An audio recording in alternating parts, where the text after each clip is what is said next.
రొమ్ములోని గడ్డలు క్యాన్సరా కాదా అని ఎలా నిర్ధారించుకోవాలి? Hi, I'm doctor Shailaja Ekambaram, షీసెట్ ప్రెస్టన్ పైల్స్ క్లినిక్. ఈ రొమ్ములోని గడ్డలు క్యాన్సరా కాదా అని ట్రిపుల్ అసెస్మెంట్ ద్వారా మనం నిర్ధారించుకోవచ్చు. ఈ ట్రిపుల్ అసెస్మెంట్ అంటే ఏంటి? ఒకటి క్లినికల్ ఎగ్జామినేషన్, రెండవది రేడియలాజికల్ ఎగ్జామినేషన్, మూడవది హిస్టోపెథలాజికల్ ఎగ్జామినేషన్. ఈ క్లినికల్ ఎగ్జామినేషన్ అంటే డాక్టర్ గారు ఎగ్జామిన్ చేసి రెండు రొమ్ముల్లో గడ్డలు ఉన్నాయా, ఒకే రొమ్ములో ఉందా, దాని సైజ్ ఎలా ఉంది, షేప్ ఎలా ఉంది, కన్సిస్టెన్సీ ఎలా ఉంది, మొబిలిటీ ఎలా ఉంది అనే దాన్ని బట్టి నిర్ధారించుకుంటారు.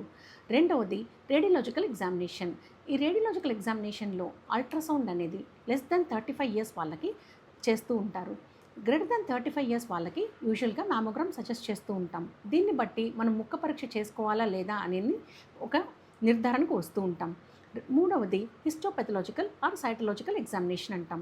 దీంట్లో ట్రూ కట్ బయాప్సీ లేదా ముక్క పరీక్ష, దీని ద్వారా మనం ఆ గడ్డ క్యాన్సర్ గడ్డ లేదా నిర్ధారించుకోవచ్చు.